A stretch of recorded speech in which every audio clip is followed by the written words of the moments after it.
syndicale des hospitaliers, des gens de Orano tout horizon, du CEA, du Owens Corning, de FM Logistique, et beaucoup de retraités qui viennent nous aider aussi sur ce mouvement.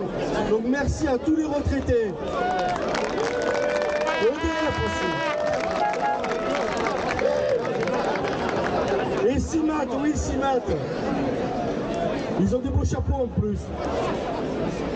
Donc, réforme des retraites pour le retrait en continu.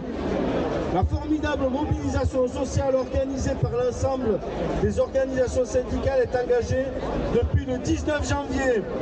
Depuis 2 mois, ce sont des millions de travailleurs, travailleuses, jeunes, retraités qui ont exprimé avec force et dignité leur refus d'un recul de l'âge légal à 64 ans et d'un allongement des trimestres de cotisation.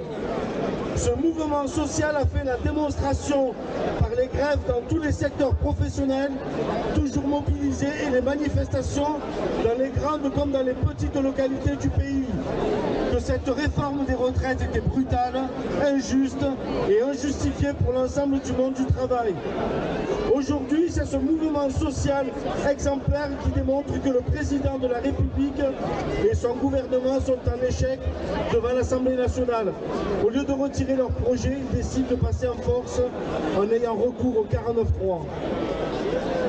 L'intersyndicale mesure avec gravité la responsabilité que porte l'exécutif dans la crise sociale et politique qui découle de cette décision, véritable déni de démocratie.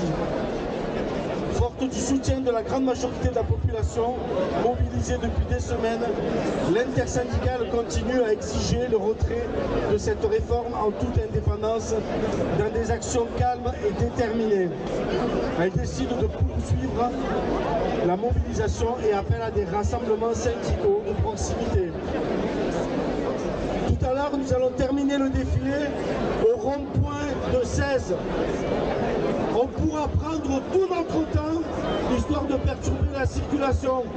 À tout à l'heure.